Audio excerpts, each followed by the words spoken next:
Welcome to Bloomington Today. I'm Lori Schulte. Thanks for joining us. First, we bring you the buzz for the week of March 4th through the 10th. The Lieutenant Governor, along with other city and state officials, was in Bloomington last month to highlight the governor's transportation plan. The press conference was at a strategic location, the bridge above the 494 and 35W interchange in Bloomington. Lieutenant Governor Tina Smith says it's one of the worst traffic jams in the country. She says the backup results in the loss of time, money, and quality of life. This interchange worked great in the 1950s when it was designed and built. But that was 53 years ago, and a lot has changed since then.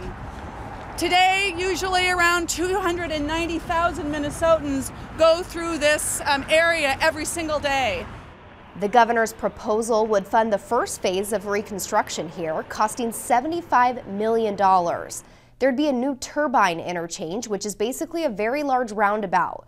The design will eliminate short merge areas from competing high-volume ramps.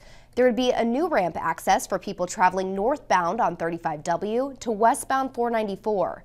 City Manager Jamie Verbrugge was at the event, along with Mayor Gene Winstead, who spoke about the proposal. I just would like to commend the governor for really putting forth a plan that does identify then and prioritize the needs of the state of Minnesota. So I'm glad to see that coming forward, and I think what's on the table now is something that can work for the city of Bloomington, for the city of Richfield, and really for the whole region. Winstead added American Boulevard is a great alternative, but doesn't solve the problem entirely. The project, along with many others throughout the state, will only be possible if the bill passes. That congested interchange isn't the only project the city is looking to secure funding for. The East Bush Lake Road interchange on 494 and Mall of America Transit Station are also part of the city's legislative initiatives. Each project would cost about $20 million. As of now, drivers can't travel westbound on 494 from East Bush Lake Road because of a railroad. To fix that, the city wants to build a westbound ramp that would go over 494 and under the existing Bush Lake Road Bridge and railroad. You can see the unique loop design in this graphic. Over at the Mall of America, a proposal would reconstruct the transit station. It's the most heavily used station in the state. Improvements would provide better service with a presence on 24th Avenue and in close connection to the mall. For many years, I think both the nation and the state have been underinvesting in transportation.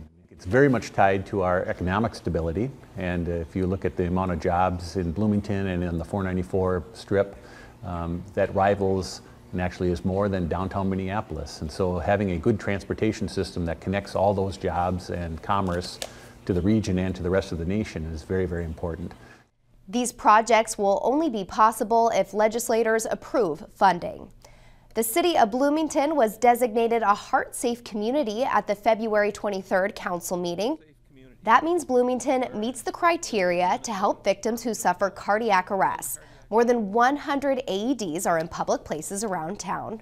Public Health has also trained 3,500 people in CPR since 2012. The supervisor of the Heart Safe Communities program at Allina Health gave out the award at the council meeting. But first, a cardiac arrest survivor shared her story. She was only 18 years old and working at the Mall of America when she went into cardiac arrest. Luckily, police officers and mall security were prepared. It is something that can happen to anybody, no matter what age you are, no matter where you are. And lucky enough, I was in Bloomington at the Mall of America, where people are trained in CPR and AED use, whether it be the Bloomington police officers or the mall security guards.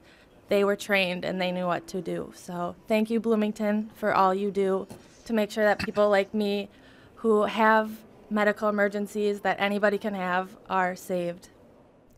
The Heart Safe Communities program is a collaborative effort between public health, police, fire, and EMS in Bloomington and Edina. Folks had a chance to play a part in theater production out at the Minnesota Valley Wildlife Refuge. These story swap sessions will inspire a walking theater coming to the refuge this summer. It's part of the Creative Placemaking Initiative, meant to bring art at a pedestrian level to the South Loop. Place-Based Productions is putting together the show that will be at the refuge, and they will use stories, ideas, and themes collected and shared at these sessions. The group used photographs, brainstorming, and storytelling to express their connections or memories about the South Loop and refuge. When we collect the stories, we kind of mash them all together. So it's no one person's story, it's more of a conglomeration of stories, and we look for kind of common themes and narratives that emerge. One of the stories told at this session was about how Minnesota got its name from the Minnesota River. Other people shared stories about the accessibility of the refuge and wildlife inside it. The Angelica Cantante Youth Choir had its Read a Doctor Scholarship Concert last month. It raises money for kids who need financial assistance to pay tuition. Here's a short clip from one of the performances.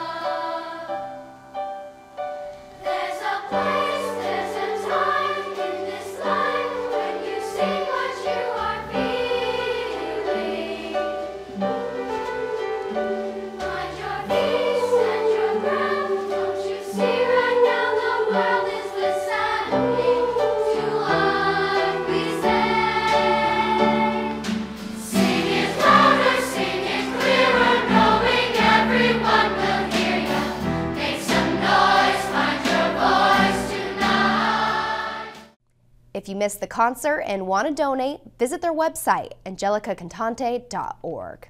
You can also mail donations to the address you see on your screen. That is The Buzz on Bloomington today for the week of March 4th through the 10th. If you would like to watch other stories from the show, go to this week's playlist.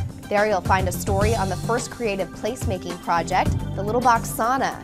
It's meant to create community through a small gathering space. We'll also introduce you to a Twin Cities teen who is volunteering his time to teach chess to seniors. Thanks for watching.